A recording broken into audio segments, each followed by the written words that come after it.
Uhuru, this is Brother Namdi Lumumba. Got my co-host and comrade with me. Uhuru, this is Brother Brandon from the Ujima People's Progress Party, coming to you live from Ujima Ballots and Bullets video blog. What's happening? Comrade, man, we just wanted to jump in this, our part 2 discussion this week.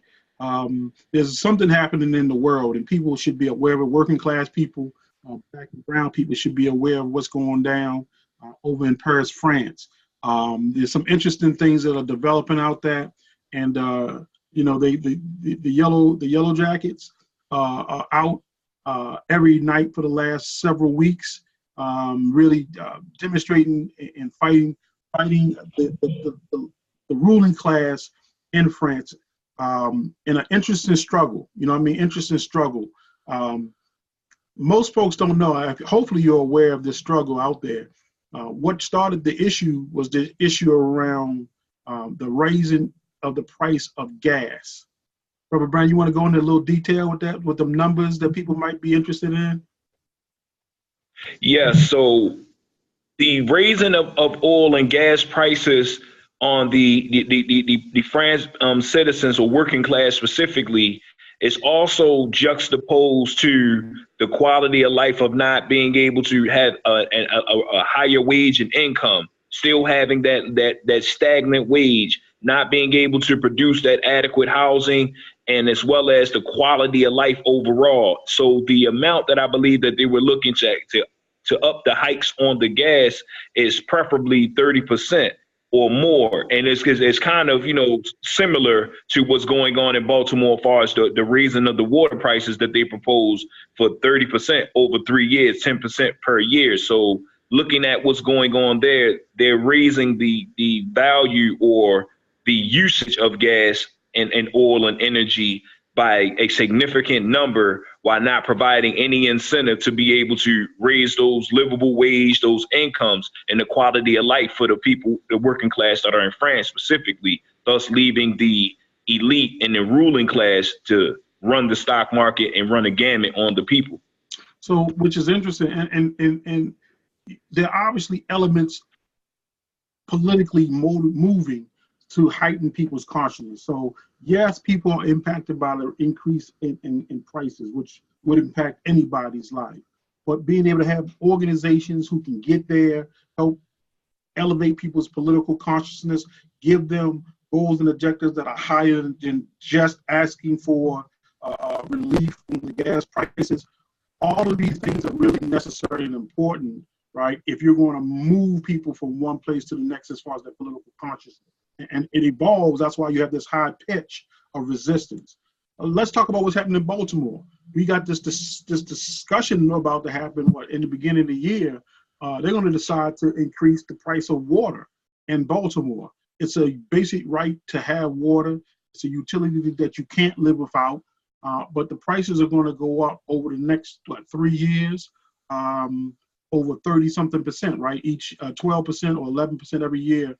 And it's going to be an issue where people are going to be priced out of the city. And they're talking about, of course, making it affordable and all that kind of stuff. But the truth is that the root of it is that they're going to be trying to push out those who can't fall below a certain number and be able to move those people out of the community.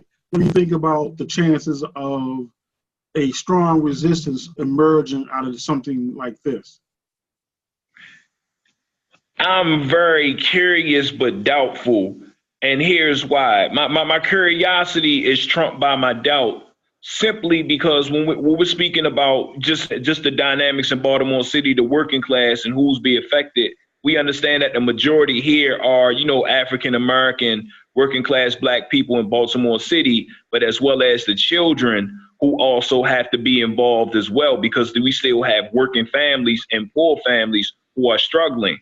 And I say that in doubt, not because of their demographics or the economic factors that play in, but because of the fact that we're still being lich post to the idea that as long as we're able to be a part of a class system, then we should be able to benefit and strive. And we are politically underdeveloped through that, which means that we're still taught to believe that if we're able to vote our conscience, we're able to go along to get along with the politics as usual status quo. And as long as we don't break any law, the policeman won't bust us over our head. The landlord will be lenient, and the system itself should be able to cooperate just as long as right people. We still believe that electoral politics is the way, when that is not the direction or the route we should go. And secondly, that goes into that conversation as well, as that sometimes the plebiscites that come along with the water systems or the utilities will say, hey, we'll vote to keep the water from being non-privatized, but we're not going to tell you that we're going to raise rates on you by 33% over in 3 years. So either way, we're still going to not only take your homes from you, not by the water taxes that was already fought by Senator Mary Washington in office at this now to speak of, but we're talking about now you're not going to be able to afford gas or certain amounts of amenities or utilities and rent for that matter if your water prices go up continuously. Yeah, and of course the missing element of what's happening in France is that you have a strong left progressive movement that can get out there and help elevate people's understanding. In this country, in this city, this increase is not being done by Donald Trump. It's not being done by the Republican. It's being done by an all Democratic Party city council. At least it's being discussed by all Democratic city council. And if it goes down, it's going to be because the Democrats, who we're told are liberals, liberal capitalists, liberal imperialists, liberal white supremacists, they're going to be the ones who are going to be responsible for putting a larger burden of supporting the infrastructure on working class, black and brown, poor working people in this city. And if that is the largest organization of people, quote unquote, in the liberal movement, there's not going to be any real political strength, not well resourced anyway, not well funded strength to be able to go out and resist. Obviously, the Ujima People's Progress Party will have to be out there and doing what we can do to help elevate people's consciousness and get people in motion, because you just can't take this ass whooping laying down. You have to resist, you have to organize, you have to build capacity, right? You got to be able to build power to oppose these kind of things. And we're looking forward to seeing that.